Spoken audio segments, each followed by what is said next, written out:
Pourquoi est-ce qu'on nous met une petite musique comme ça, très Devinez. funky le matin pour nous parler de la santé? Eh bien parce que nous allons parler d'un sujet qui agite en ce moment les États-Unis d'Amérique. Il s'agit du Viagra féminin. Enfin, il s'agirait de cette pilule qui serait donc miraculeuse. Et en fait, Brigitte Fanny-Cohen va nous expliquer que finalement, il n'y a pas vraiment de miracle. Alors effectivement, d'abord pour la petite histoire, cette molécule qui s'appelle la flibansérin était à l'origine un antidépresseur. Et un petit peu par hasard, comme ça arrive souvent en médecine, Ouais. on s'est aperçu que chez certaines femmes, eh bien, ça boostait la libido. Ça avait un côté un peu aphrodisiaque. Donc du coup, ce médicament a été testé dans cet objectif-là. Est-ce que ça pouvait jouer un rôle sur la libido des femmes? Et donc les études ont été réalisées dans ce but. Soyons clairs, c'est la libido des femmes. Parce que le Alors, Viagra, ça ça ne s'adresse aux hommes qui sont âgés, on va dire, qui ont des problèmes. Non, c'est pas une question d'âge. Le Ah non. Viagra pour les hommes et les médicaments équivalents, c'est vraiment une question de trouble de l'érection. Voilà, c'est pas une question d'âge. Moi, je croyais que oui, mais les troubles de l'érection, a Évidemment, priori, ils arrivent augmentent quand même. avec l'âge. Ouais. On est d'accord. Et chez les femmes, donc, chez c'est les pour femmes. tous Alors, les ça ne âges. s'adresse pas à toutes les femmes, mais aux femmes non ménopausées qui souffrent d'un trouble, d'un trouble de manque de désir. Voilà, c'est défini un peu comme ça, un manque de désir, un manque de libido, qui n'est pas lié, par exemple, à la prise de certains médicaments qui peuvent effectivement avoir un impact négatif sur la libido, un problème psychologique ou un problème physiologique hormonal, une baisse de désir qu'on a du mal à expliquer. Et ce médicament donc a été commercialisé pour ces femmes-là, donc femmes non ménopausées, qui souffrent d'une baisse de désir sexuel. alors, ça marche, Et finalement, ce médicament fait énormément polémique. Il vient d'être commercialisé. Il est dans les pharmacies américaines depuis cette semaine. Mais la polémique tient surtout au fait que l'efficacité de ce médicament est assez modeste et les effets secondaires peuvent être, en revanche, très nombreux. On regarde.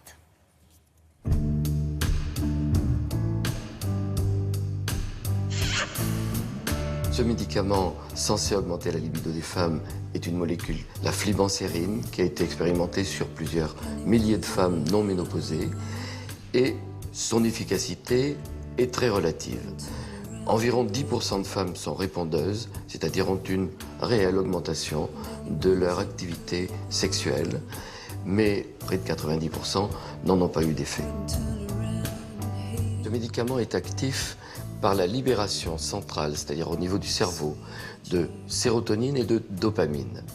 Chez ces 10% de femmes qui certainement sont un petit peu en manque de cette dopamine et de cette sérotonine, ce qui amène une sorte de désinhibition et de libération des pulsions. On a comparé ce médicament au Viagra pour les hommes et on a parlé de Viagra féminin. C'est tout à fait différent puisque ce médicament agit au niveau du cerveau alors que Viagra pour les hommes agit de façon périphérique au niveau de la verge et au niveau de l'érection. Comme toute molécule active, ce médicament a des effets secondaires peut-être particulièrement importants. Il touche environ une femme sur 5, un type de céphalée, de maux de tête, de baisse de la tension artérielle qui peuvent donner des vertiges. On a pu voir quelques syncopes et effectivement, c'est quelque chose d'assez gênant. Les effets secondaires peuvent être majorés lorsqu'on a bu de l'alcool parce que tout simplement, le foie élimine préférentiellement ce type de molécule et à ce moment-là, l'alcool va augmenter et va donner des effets secondaires supplémentaires. Beaucoup de femmes sont en souffrance aujourd'hui par la sexualisation à outrance de la société.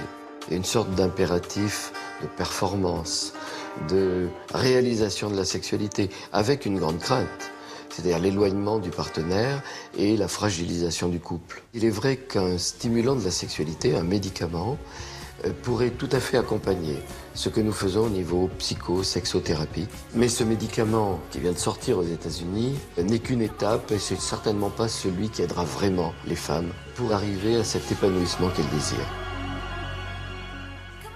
Oui, alors donc en fait, votre femme a une syncope, vous vous dites chouette, ça marche. Et en fait, non, pas du tout, c'est une vraie syncope. Quoi. Donc, Eh oui, c'est effet pas du secondaire potentiel. Alors la polémique, elle vient effectivement de ce manque d'efficacité. Ce qui est quand même assez incroyable qu'un médicament qui finalement dans 90% des cas ne marche pas et qui contienne aussi ces effets secondaires potentiels soit commercialisé. Mais la polémique aussi, c'est parce que tout à coup, on médicalise pour la première fois le manque de désir chez les femmes et oui. de nombreuses voix s'élèvent dans le milieu scientifique pour dire que est-ce que c'est vraiment une maladie de manquer de désir? Est-ce que ce n'est pas une maladie qu'invente l'industrie pharmaceutique pour justement vendre un médicament? Donc voilà, si vous voulez en savoir un petit peu plus sur les femmes, le sexe et l'amour, c'est le titre du livre du docteur Philippe Breneau aux éditions Les Arènes. Comme ça, on sera bien renseigné.